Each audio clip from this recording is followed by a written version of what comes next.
Okay, so it is now 8:33, so we're going to go ahead and get started. While I'm chatting, feel free to still use the Q&A to introduce yourself and say where you're Zooming from if you haven't gotten a chance to yet. We want to go ahead and get started because we have some great information that we're really excited to share with you. So again, welcome to the Visa Q&A session with Stanford's Bechtel International Center. I'm Jessica from the MBA Admissions Office, and joining us today are two advisors from Bechtel, Junko, who is the Assistant Dean and Assistant Director, and Hannah, who is the CVIS Manager. Junko and Hannah, thank you so much for joining us today. And if you want to go ahead and give a brief welcome to our students, I'm sure they would love to hear from you. All right. Well, good morning or good afternoon or good evening. My name is Junko Piri. I'm the Assistant Director for the International Student Immigration Advising. Hannah? Hi, everyone. And my name is Hannah, and I am responsible for issuing your visa documents. And she's going to be your best friend. Yeah, you'll be seeing Hannah and I a lot probably over email and just making sure that we get you through the visa process as smoothly as possible. So thank you, Hannah and Junko, so much for joining us. They both have so many years of experience supporting international students across the entire Stanford University, and we're so grateful that they were able to make the time to join us today. So for today's webinar, it'll have two parts. The first part will be an information session. So Junko will share with us a brief overview of the visa process to kind of build a foundation or starting off point so that we can have our discussion. And then the second part will be a Q&A session where we'll try to answer as many of your questions and address any concerns that you may have. In the meantime, we do ask that you hold on to your questions until we get to that second Q&A portion of the webinar. Some of your questions may be answered during Junko's presentation. So we really just want you to kind of sit back during the first part and take in all the information, and then we'll get to the Q&As after. Junko, I'll go ahead and hand it over to you now. So the floor is yours. All right, let me share the presentation. All right, can you see okay? Yep. All right, so let's get started. So next 30 minutes or so, we are going to talk about different types of visa, F1 and J1 mainly. And then we're going to talk about arriving at Stanford, what you need to know about come to Stanford, and overview of duration of status and types of F1 J1 employment. And again, we're going to have a Q&A session followed by the brief information session. I'm going to share a lot of information with you, but don't worry, you don't need to memorize all of it. You just need to go to bechtel.stanford.edu, and if you click immigration and the visa type on the side, you are going to find all the information that I'm going to share with you today on the website. Let's talk about the different visa types. There are two main visa types for students. One is F1, and then the other one is the J1s. The restriction and the requirements are pretty similar for F1 and J1 visa, but there are slight differences. One is about employment, the types of work authorization that students are going to apply, and the duration of a work authorization that students are going to get is slightly different. And then we're going to talk a little bit about the employment issues later on. And then the funding. Not everybody is eligible to apply for a J1 visa. In order for you to become eligible for J1, 50% or more of the funding source has to come from non-personal funding source. So actually, majority of international students at Stanford is here as F1 students. Some J1 students, master J1 students, usually sent by the funded by the government or funded by the company back home and so forth, or outside scholarship. If you have a dependent, there are slight differences in dependent benefits. If your spouse is here as a F2, then they are allowed to study part-time, but they are not allowed to work in the US. if your spouse is here as a J2, then they are allowed to work and study in the US. And then just so you know, the comparison chart is on our website as well. There are a couple of things that you have to do before you can come to the United States. And I know that a lot of you are kind of itching to get the visa documents, start this process right away. But actually, it is still a little bit too early. We are going to start the visa documents issuance sometime in March. That is because we have to wait for the university to publish the tuition and the health insurance fee for the next academic year. And then that usually happens towards the end of February. So again, the whole process is going to start in sometime in March. If you are going to come to Stanford as an F1 student, then you are going to apply for an I-20. If you are going to come here as a J1 student, then you are going to apply for DS 2019. And the I-20 and the DS 2019 are the visa documents that are issued by our office. And then these are the documents that you need to have with you when you go to a visa interview at the US Embassy. So let's take a look at the overflow. You are accepted to Stanford, congratulations. And sometime in March, you are going to get the invitation to Bechtel Connect. Bechtel Connect is the online portal that students can use to apply for I-20 or DS 2019. You'll be asked to upload the passport copy, the funding information, and also acceptance letter. Once you submit your application through Bechtel Connect, we are going to review your information, and then we are going to issue your I-20 or DS 2019. And you are going to get notification from us once your document is issued. If you are getting an I-20 from us, then once you get the email notification that your I-20 is ready, you will just need to go to Bechtel Connect, download your I-20, print it out, and then sign your I-20 and date it. And then that's the document that you are going to bring it to your visa interview. If you're getting a DS 2019, unfortunately, you do not have the option to go to Bechtel and then download the DS 2019. We are actually required to mail you the original DS 2019 to you. Okay, so you are going to receive the DS 2019 email. Once you get the I-20 or DS 2019, you're also going to get a link to the STARS training. This is the training that talks about what you need to prepare for the visa interview and also what you need to know about how to maintain your legal status once you get to Stanford. Okay. It is not mandatory, but we strongly encourage everyone to complete the training. Once you have the I-20 or DS 2019, then you are required to pay this thing called CVIS fee. That is required for everyone to pay. If you are coming here as an F1 student, then the CVIS fee is going to be $350. And if you're coming here as a J1 student, the CVIS fee is going to be $220.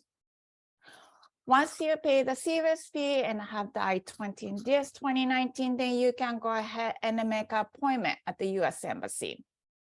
For the visa interview, you should bring your passport, I-20, funding information, and acceptance letter. Okay. Once you complete the visa interview, the visa officers and the consulate officers going to review your applications and determine whether you are eligible for F1 or J1. And then they are going to put a J1 stamp or F1 stamp in your passport. Once you have the visa, then you are good to come to the United States. As an F1 student or J1 student, you are allowed to enter the country up to 30 days before the program start date. Once you enter the country, we do strongly encourage everyone to go to this arrival information page It's a government website, and to make sure that you are admitted as F1 or J1 student. I briefly mentioned about the Bechtel Connect. As I mentioned, sometime in March, you are going to get an invitation from our office for Bechtel Connect. You just need to go to bechtelconnect.stanford.edu, and it's going to ask you to create an account. And just so you know, the step-by-step instruction can be found on the website. If you are getting I-20, the I-20 is going to look like this.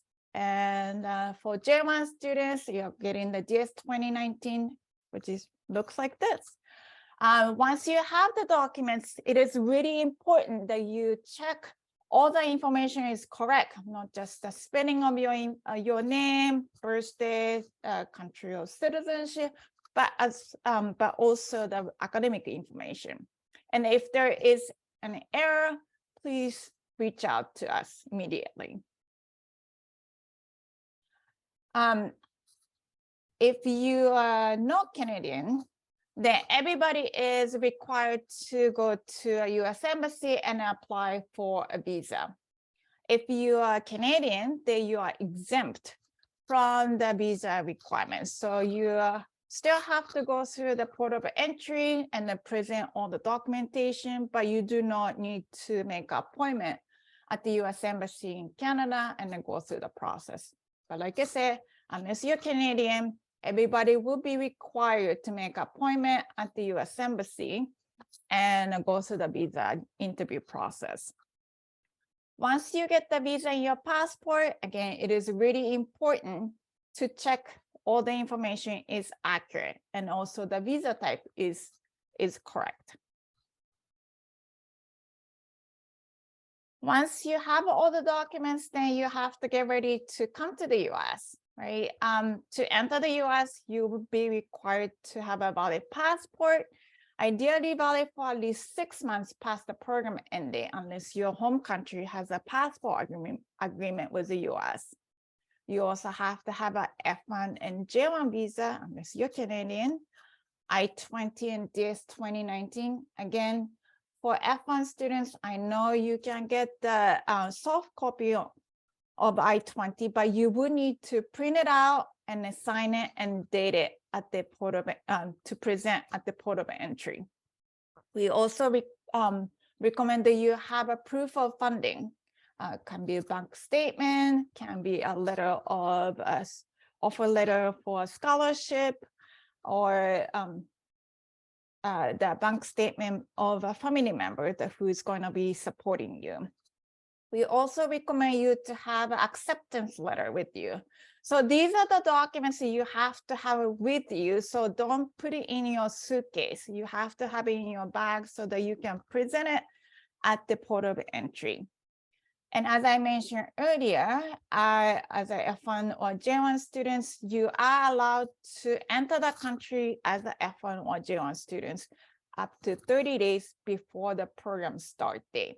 So I believe the MBA program starts sometime in the mid-September. So you are going to be allowed to enter the country sometime in mid-August. If you need to come to the US earlier than that, so let's say in July, you want to come here a little bit, you can come here as a tourist, but you do need to depart the US and then re-enter the US as F1 or J1 students up to 30 days before the program starting. We do have a lot of great information on our website about how to prepare yourself to come to Stanford. We do have a great 2 weeks orientation in September. We are trying to publish this orientation schedule in July or earlier, hoping for earlier. But again, we recommend students to check out our website, check out the orientation information so that you can join the sessions. Okay, let's take a look at the duration of status. This is the period that you are allowed to remain in a country. This is for F1 students. So number one is the time that you are pursuing your program at Stanford. If you happen to do internship during your program, you are going to apply for work authorization. It's called CPT. Okay. And then once you're done with your program, then you have a 60 days of grace period where you can start working in the US. As an F1 students, you are eligible for 12 months of OPT where you are allowed to work in the US. And also because you are getting a STEM degree in the US, you are eligible for 24 additional months of work authorization. It's called STEM OPT. So total 36 months, you are allowed to work in the US in the field of your study. Once you're done with OPT or STEM extension, then you do have an additional 60 days of grace period where you can pack up and go home or go to different school or change your status to different visa type. And if you're a J1 student, this is the period that you are allowed to remain in the country. Again, during the time that you're studying at Stanford. And then once you are done with Stanford program, then you are allowed to have a 30 days of grace period where you can start working in the US under academic training. This is the work authorization you can apply as a J1 student, and then you are eligible for up to 18 months. And then once you're done with academic training, then you do have a 30 days of grace period again, where you can pack up and go home, go to a different school, or change your visa status. All right, then let's take a look at the employment options for you as a F1 or J1 students. All F1, J1 students are allowed to work on campus. If you are coming here as a J1 student, then you do have to apply for work authorization to our office. But again, everybody is allowed to work on campus. If you are here as F1 students and want to work for off-campus employment, then you will need to apply for work authorization. And there are mainly two types of work authorization. One is curricular practical training, and the other one is optional practical training. Just so you know, as an F1 students, in order for you to become eligible for any off-campus employment, you have to enroll at least one academic year at Stanford. Okay. And again, we do have a lot of workshop and a lot of information on our website about what you need to know and what you need to do to apply for work authorizations. So once you come here, you have a plenty of opportunity to get the information that you need. There is also a separate work authorization for students who are going to be working for international organizations. This is for F1 students. It is rare, but it happens. So if you find a job opportunity at international organizations such as World Bank or IMF, then please come and see us, and then we can give you the information you need to know. If you are J1 students, then you are eligible to work off campus. Again, you do need to have a work authorization, and then you're going to be applying for a work authorization called academic training. Let's talk a little bit about the on-campus employment because everybody is eligible for on-campus employment. During academic year, you are allowed to work up to 20 hours a week. During the vacation time, you are allowed to work more than 20 hours a week. Once you graduate, then you have to have OPT or academic training to work even for on-campus. Okay. The on-campus employment is defined as services that you provide directly to student population or Stanford populations. Okay, and then mainly the payment comes from Stanford. Okay, just because you are here on campus, you cannot just work for Meta or Google remotely. That's not considered as on-campus employment. Okay. If you have a question, if it is considered as on-campus employment or not, then please come and see us. Okay. If you're F1 students, you don't have to get work authorization to work on campus, But if you are J1 students, then you would need to get work authorization to work on campus.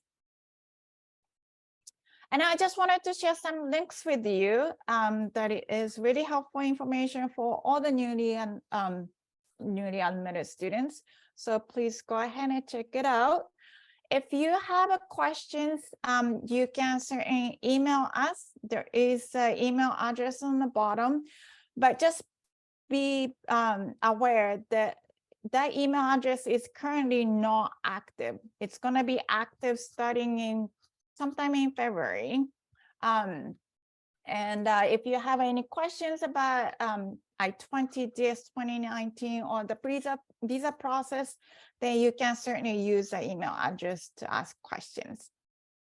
All right, this is it for my part. Welcome to Stanford. We are so excited to see you in September. Thank you so much, Junko, for sharing that information. Really helpful. Even I learned a lot as well. So now we're going to transition to the Q&A portion of the webinar.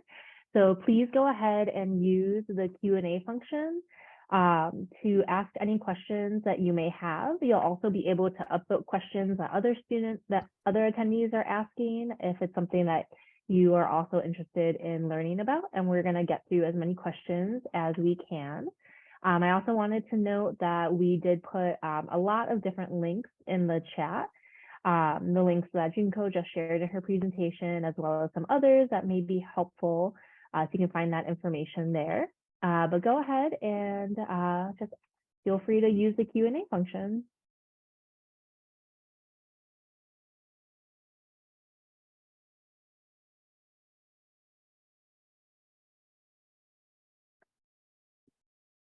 I'm also going to put in our MBA admits email address, which everyone should have.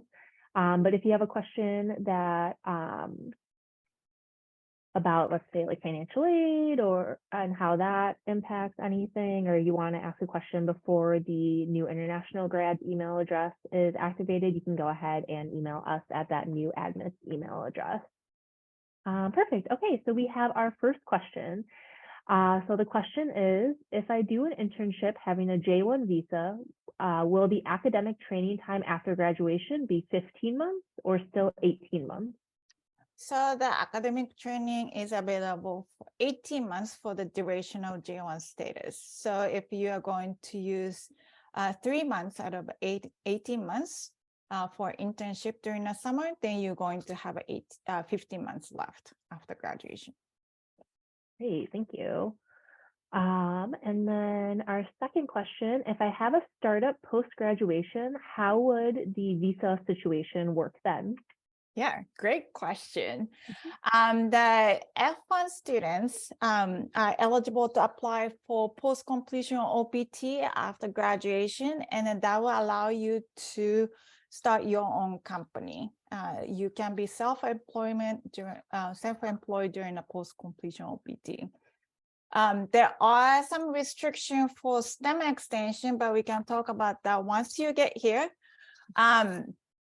But J1 students under the academic training, you are not allowed to be self-employed.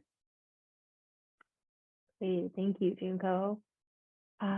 So next question is, does the 20 hours per week rule apply to unpaid work too? For example, unpaid internship or working on a personal venture? Yeah, unpaid internship and unpaid job is kind of it's an interesting topic. I know that a lot of students have a question about that, but yes, even for unpaid internship, depending on what you are going to do, if you are going to, let's say, volunteer work at the Red Cross or Habitat Humanity or like some charitable activities in nature, then that is considered as a volunteering work, and then you do not need to apply for work authorization. It will not be counted towards 20 hours a week.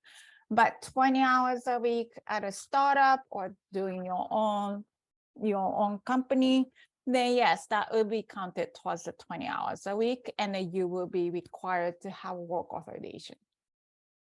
Great, thank you. And I do want to jump in and just let everyone know that the MBA program office will not approve on-campus work during the first year of the program because they really want students to focus on academics. So if there's anything, and we'll get into this because I do see an H-1B question. So if you're on a visa status that requires program approval for employment, that's not something that the MBA program will give. So that ties into our next question,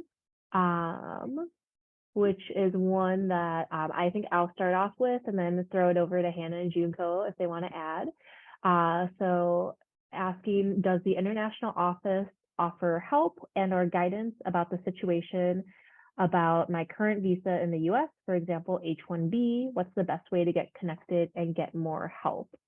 So I just want to touch upon real quick the H-1B visa, and then I'll go ahead and throw it over to you, Junko and Hannah.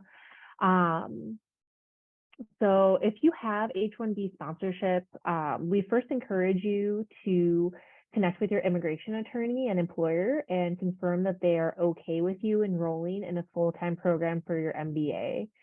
Like I said previously, the MBA programs office's expectations and policies regarding employment is that we do not approve any employment during the first year of the MBA program. So if you require any kind of approval for employment from Stanford or the GSB, we will not give that approval. That's because our program is designed to be a full-time program with courses, activities, policies, and expectations designed with that in mind. Faculty are also not willing to excuse absences or make any concessions to support students with professional obligations. This is a really strict policy, and we really don't make exceptions. So we do strongly encourage you to consider the MBA program expectations and policies as you make your decision. Once you decide, please go ahead and let me know whether you're enrolling in the H-1B, because based on your final decision, we will need to make a note of that in our records, so we know not to expect an I-20 or a DS 2019 request from you. Bechtel, do you want to jump in with anything? I think you covered pretty much all, but yeah, if you are switching it to F1 or J1, then you can certainly reach out to us. You will need to apply for I-20 or DS 2019, and we can help you with the process itself. Great. And do you actually want to talk a bit about like staying in the country versus leaving the country if you're wanting to switch from an H-1B? Sure. Yeah. If you are switching from H-1B to F1 or J1, then we do strongly encourage students to do so through traveling. So departing the US, making an appointment at the US Embassy, obtaining an F1 or J1 visa, and entering the country as an F1 or J1. There is a possibility to change immigration status within the US. However, the process can take really, really long time. So, and we do actually encourage students to work with immigration attorney to go through the change of status process. And to be frank with you, we do not usually recommend students to change immigration status within the US. Great, thank you so much. Another question is, where do we indicate our preference for J1 versus F1 visas? That might be a best answer by Hannah.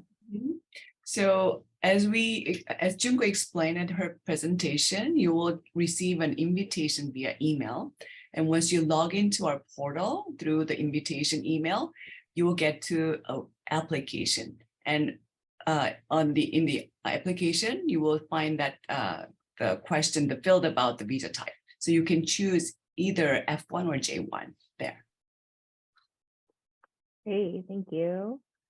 Next question, if a student's wife is on an F2 visa, can she work on campus or with international organizations? And can she work while the student is on their OPT? Yeah, that's a great question. Unfortunately, F2 holders are not allowed to work in the US, period. So if your spouse would like to work in the US, then she would need to secure her own visa type that will allow her to work in the US. Great, thank you. Next question is, actually, I'm gonna ask this question because it's a little related. If I will be married by September 2023, how does the visa process for my partner work? Okay,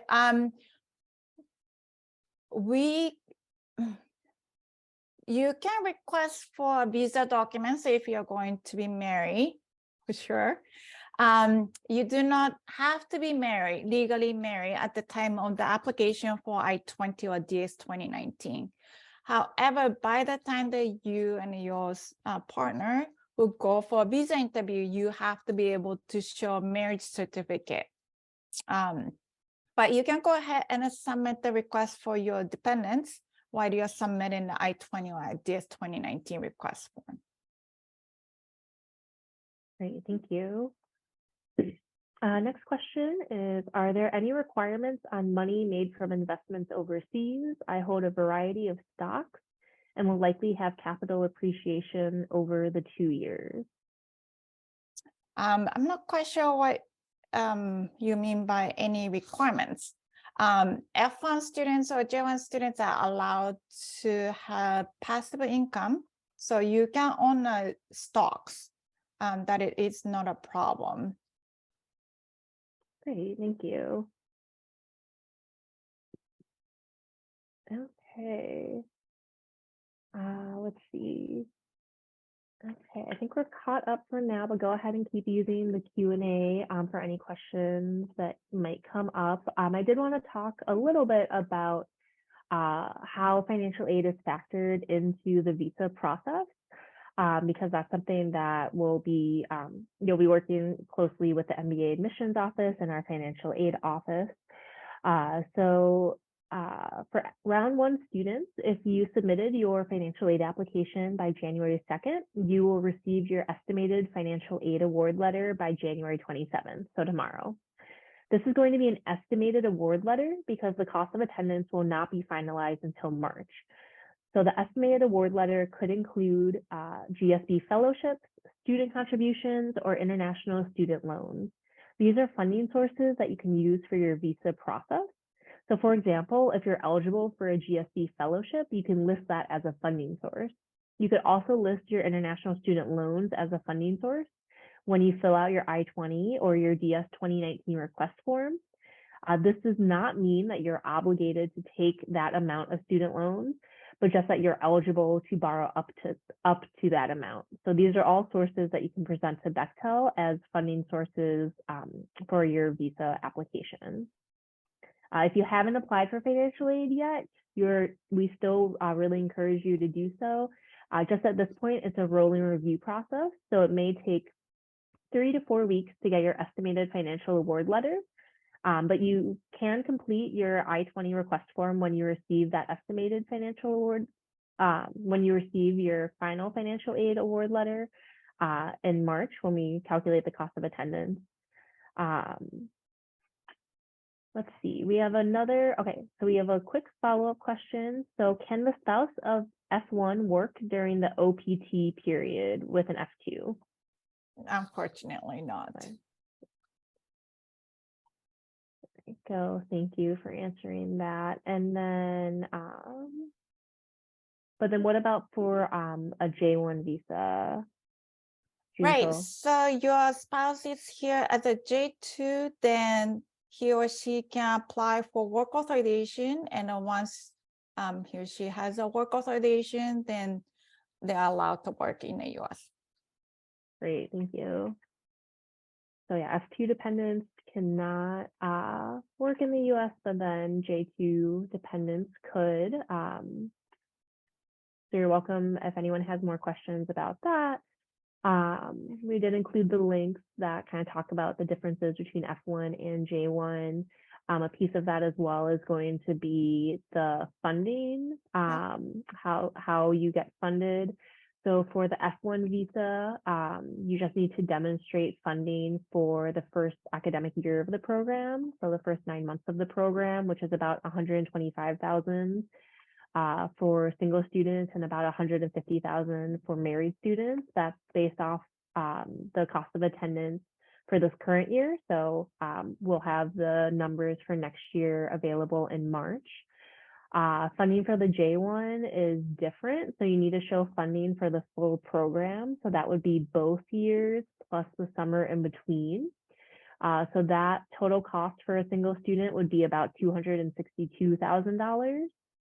And 51% of the single student cost of attendance must come from fellowships, sponsorships, or scholarships. So if anyone has more questions about that, we're happy to go into more detail because I know kind of calculating that funding can get a little complicated. So we're happy to talk about that. I will say about 95 to 98% of our MBA international students do come in on an F1 visa. So that is by and far the most common visa that our students are on.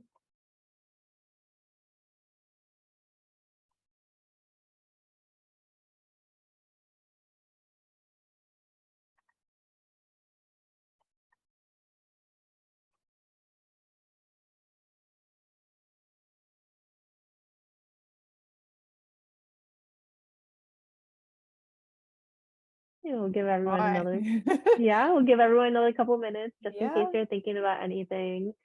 And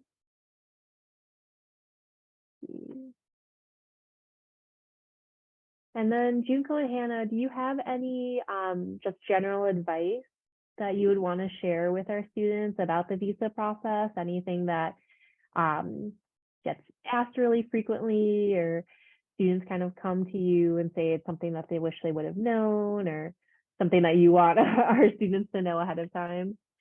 Yeah, I mean, I would definitely encourage everybody to start the visa application process as soon as it becomes available.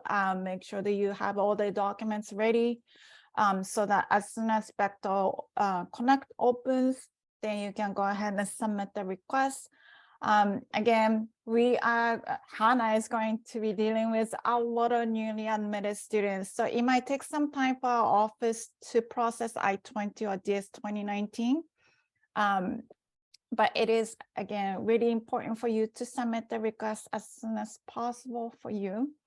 And once you have the I-20 or DS 2019, then you can use the CVIS ID number, which you can find on I-20 or DS 2019 on the top corner. You can use the number to make appointment for visa interview. So as soon as we issue a visa document, we email you guys the CVIS number. So you don't have to wait till you get the physical DS-219 to make the appointment.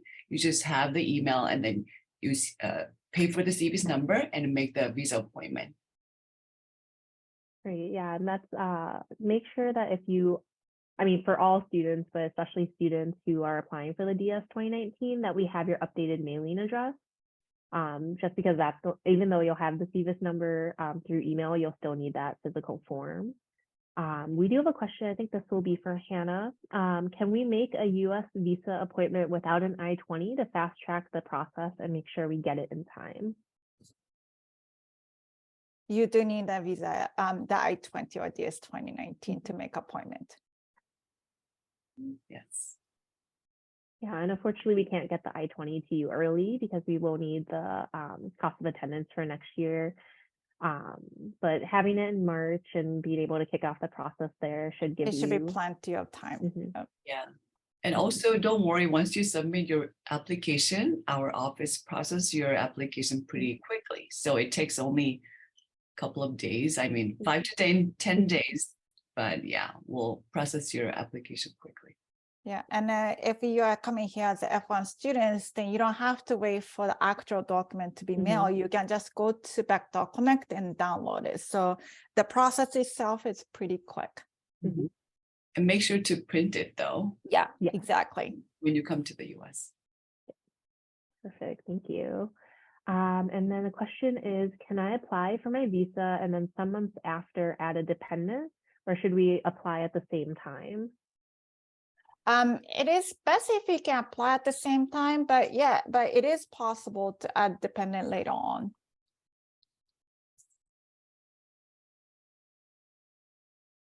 Great. And then I had a question. If do funding documents need to be translated, and how does it work with currency, foreign currency? So, I mean, I Google, so you don't have to translate, you don't have to translate your funding document, but as long as it has to have the total amount, available amount on the document. But if you want to be really nice to Hannah, which is highly recommended, Yes.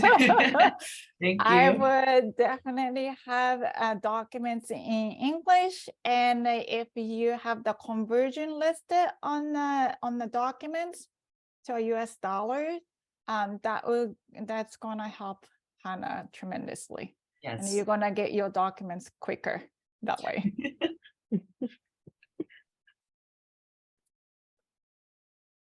And sorry, just so you know, the funding information has to be less than 6 months old.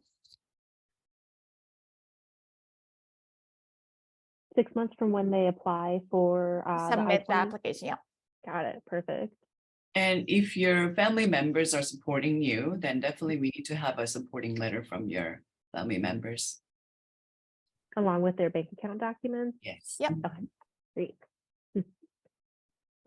Yeah, so I know we're giving you a lot of information pretty early in the process. I know it's kind of hard to sit on it until March when everything kind of gets kicked off, but we just want to make sure that you have all the information that you can going into Advent weekend. For those of you who applied for financial aid by January 2nd, you kind of understand what the letter means and how that impacts your visa process.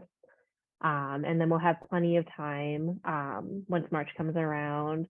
Hannah is super quick at processing documents, and Hannah and I will be kind of here throughout your entire process, checking in, seeing how it's going, getting your interview and all of that, just to make sure that everything's as streamlined as possible. So we'll go ahead and give you guys another couple minutes in case you think of any last minute questions. I'll go ahead and put our MBA admin email in, actually it's right there at the bottom of the chat. So you guys have that out, go ahead and make a note of it. It should be in the My GSB as well.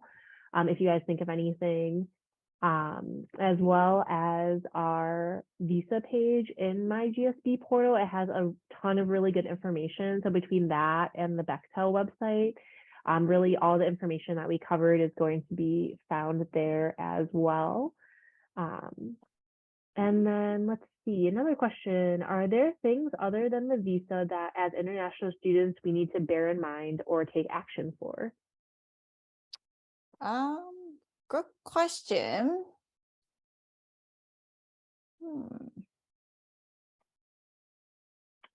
Can you think of anything, Hannah? I don't know. Maybe visa. I think that's the only. Yeah, I mean, obviously that you have to have the visa to enter the country. I don't know if you are thinking about opening up a bank account in the US or getting a driver's license in the US. We will have a session on how to get a driver's license in the US or how to open up a bank account or apply for social security number or file tax return. Once you get here, it's going to be covered during orientation. Perfect. And when is that, when does that orientation typically take place, Junko? So we are finalizing the schedule right now, but usually happens 2 weeks prior to the start date of the academic year. Perfect. So they'll be able to enter the United States 30 days before, and then about 2 weeks before the program will be the orientation. Yep, that's correct. Great. Another question is, I know sometimes pregnancy can affect getting a U.S. tourist visa, If my partner is pregnant while applying for the F1, F2 visa, would that cause an issue?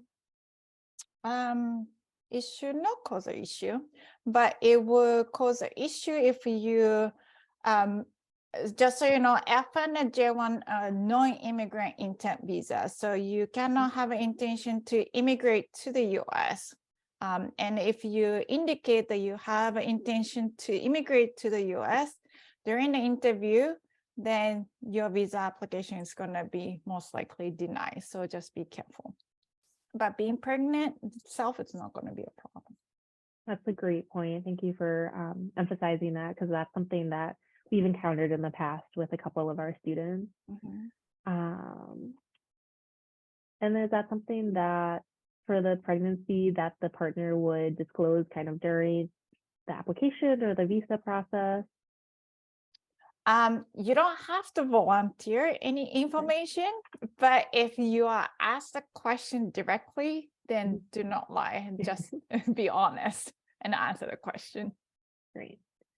And then do you have any resources or advice on starting a company as an international student? Is there anything I can do to work towards starting a business while at the GSB without violating the terms of the F1? I love that question. Just so you know, you are here to study. F1 and J1 visa are here for studying in the US. So that's the government's expectation, right? The government expects you to focus on studying, not about working or studying your own company in the US.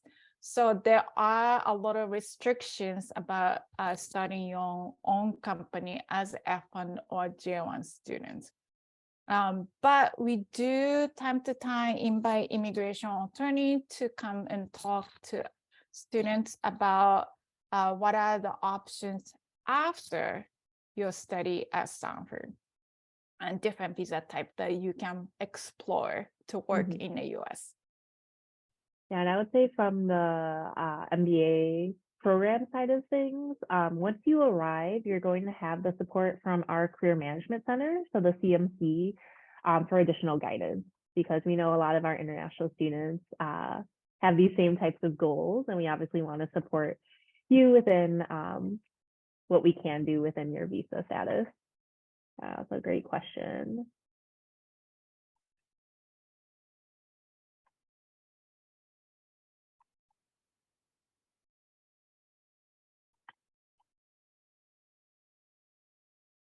Okay, we'll give it another. Okay, so let's see. We've had a lot of really good questions. Appreciate all of you attending and interacting with us. We are going to go ahead and start wrap. Oh, perfect. We have another question. Okay, so I have a directorship role for a company internationally. I don't intend to actively work, but I would still technically be a director. Could this be an issue? It can be. I mean, again, you cannot be working in the US at all as F1 students for the first academic year. So if you are going to be taking a leave of absence, then you might want to get a letter from an employer confirming and verifying that you are not working at all while you are pursuing your study at Stanford. And having that for the interview process? Yeah. Great. That's a great question. Because we know a lot of our international students already have really executive roles and are doing great things abroad. Exactly. You would need to stop doing that while you are here. Perfect. Okay, we'll give everyone another minute in case there are any last minute questions. Otherwise, we'll wrap up.